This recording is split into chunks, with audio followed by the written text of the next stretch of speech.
OK, on plonge aujourd'hui dans une histoire vraie. Imaginez une usine, là, sur le point d'exploser. Pas à cause d'une machine, non, à cause d'une véritable guerre entre deux départements. C'est une étude de cas assez incroyable sur comment on peut passer d'un climat super toxique à une collaboration qui roule, et ça en seulement 8 semaines. C'est parti. Tout ça, ça commence avec un simple courriel. Le genre de courriel qui met le feu aux poudres. On est un lundi matin, il fait fret en novembre et même pas 7 heures. Et bang, la ligne de production principale vient de lâcher. Encore, c'est la 3e fois en 2 semaines. Le superviseur de la prod est à bout, il envoie un message, disons assez direct, au département de la maintenance. Et bien sûr, il met la direction et les RH en copie. Vous voyez le genre? L'ambiance dans l'usine, là, plus glaciale que le -8 qui fait dehors. Puis ces courriels-là, en fait, c'est juste la pointe de l'iceberg. C'est le symptôme de quelque chose de beaucoup plus grave.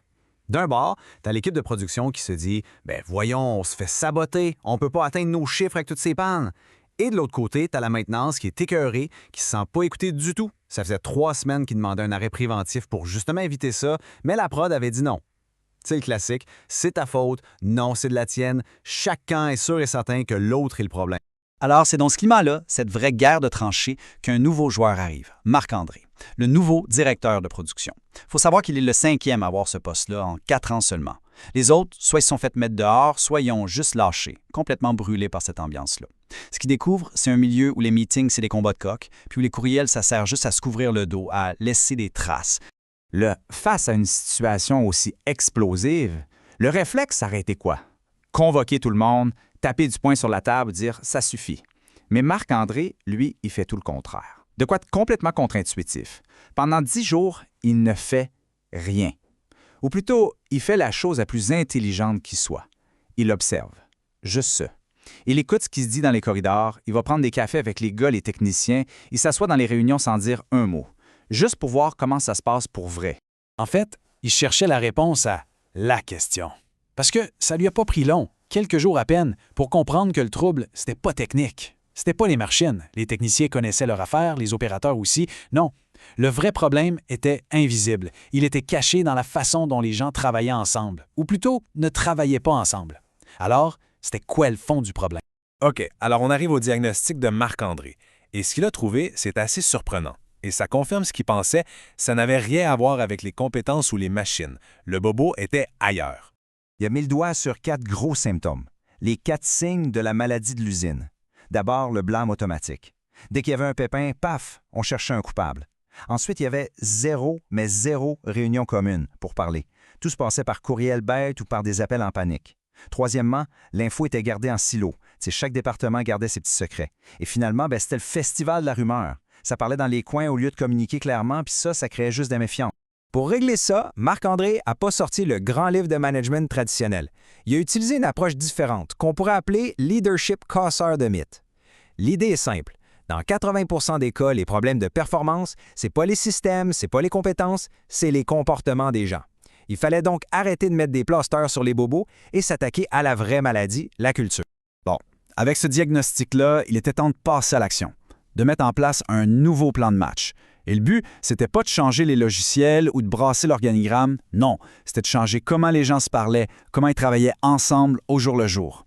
Le plus gros changement, le plus important, ça a été d'introduire une seule et unique nouvelle question. C'est tout.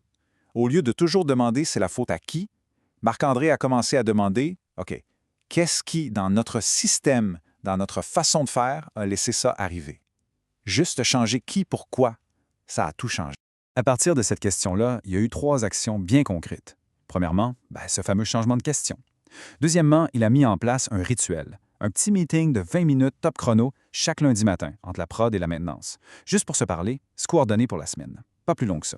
Et troisièmement, il a créé un langage commun. Une simple checklist, une page à remplir chaque fois qu'une machine passait d'une équipe à l'autre. Finis-les, je pensais que tu savais. Bon, ça fait 4 semaines que ça roule. C'est là que le vrai test arrive, le moment de vérité.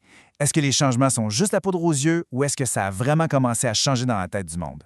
Et devinez quoi? La ligne de production principale lâche encore.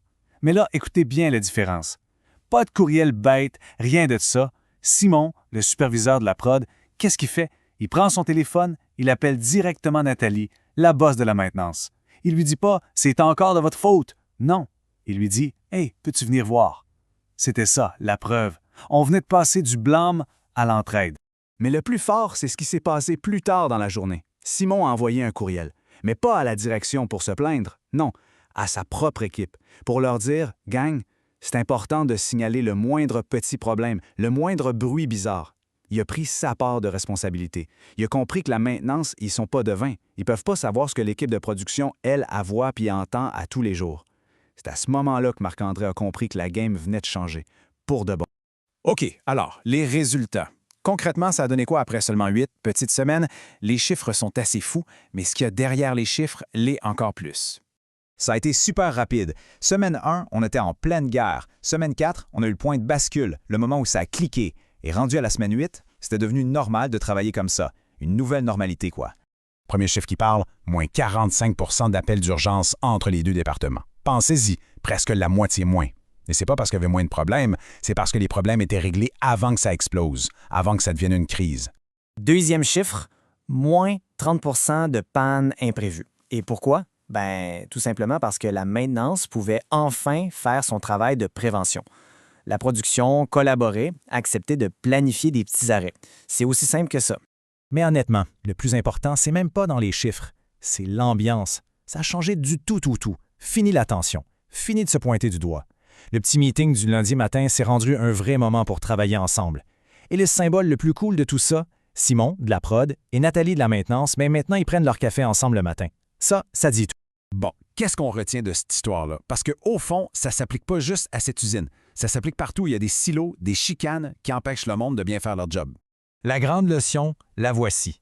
Les vraies solutions, les solutions qui durent, ça vient rarement d'un nouveau logiciel ou d'un nouvel organigramme. Ça vient quand on s'attaque à la racine du mal, la culture, les comportements de tous les jours. C'est en changeant la façon dont les gens se parlent et travaillent ensemble qu'on change vraiment les choses.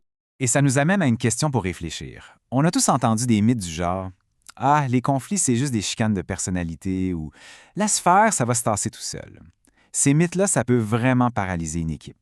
Alors la question qu'on peut se poser, c'est quels sont les mythes qui, peut-être sans qu'on le sache, créent des problèmes dans nos propres équipes, dans nos propres milieux de travail?